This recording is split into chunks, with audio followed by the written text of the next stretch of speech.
And we found out that most of those things that are supposed to be done for the teachers of FCT, more especially the primary school teachers, are yet to be done.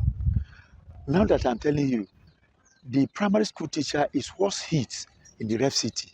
You know the hardship we are facing today in this country. And the teachers in the primary school level are still living in the old order. There have been no salary increments. Our counterparts in the other agencies of the schools were able to get their 40% peculiar allowance. That was during the time of President Muhammad Buhari. This person came with 25 and 35% of increase on salaries, 30,000 naira wage award, 35,000 naira wage award. All these things were not given to primary school teachers. There were palliatives. All these things were not given to primary school teachers. Then how are they rating the primary school teachers? How do they want them to give it the best to the pupils of this country? And you know, education is the foundation, is the bedrock of every society in this country.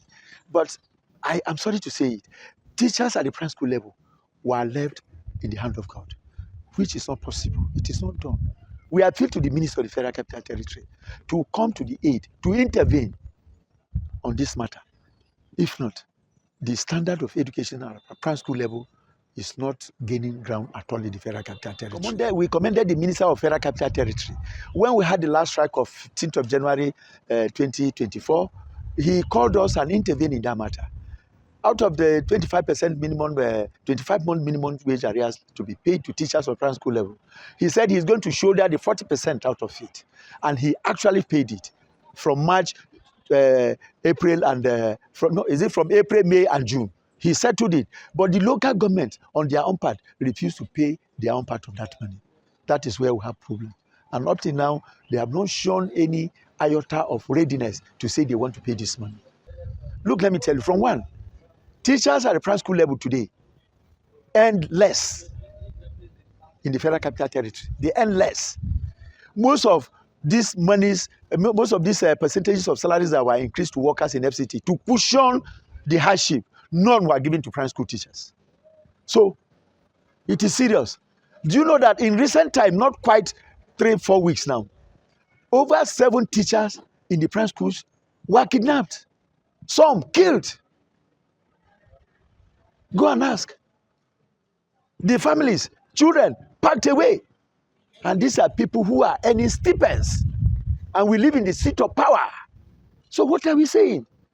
Then if we are going to be seen as teachers, and seen as teachers who will have to develop this country, then teachers of the Federal Capital Territory should be taken adequately care of. They should take care of. We have to appeal to them to take it easy with the teachers. Today, if a teacher cannot go to his station to teach and come back, what do you think is happening? Already in some of our LEAs, there are schools that are not accessible for teachers because of kidnapping and other these things. Now, the fear of that kidnapping is there. Lack of payments of salaries adequately is there. It is not when you pay salaries that you have done everything. We want the salaries to be equated with the current hardship of this country, so that teachers will live as citizens of FCT, so that we will live the way other civil servants in FCT live. The union now, from this meeting, with effect from 12 midnight today, our members at the primary school level are going to embark on a strike.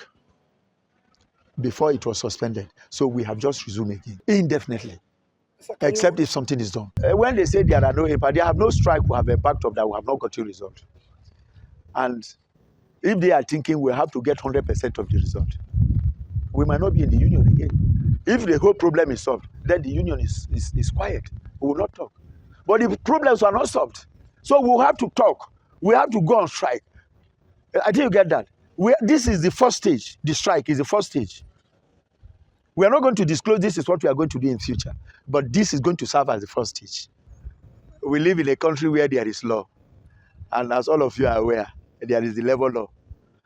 We are not just living on our own. We are teachers. We have been employed by the government. And the same government that employed us made laws to guard the unions. I think you get that. So the Labor Act stipulates that whenever you go into negotiations and you have been offered something, you have to go back. That is what the law is saying. The law does not say that even if you have been offered something, you should not go back. Then when you didn't go back, how do you open the doors for the future? So our members, that is how they understand it. They say we collect back by, what do they call it? Ghana must go. It's just a mere statement. Now, you know, when somebody is in distress, he will be forced to say anything. So they have to say it, and we have to bear it. But we cannot relent in an effort to ensure that their rights gets to them.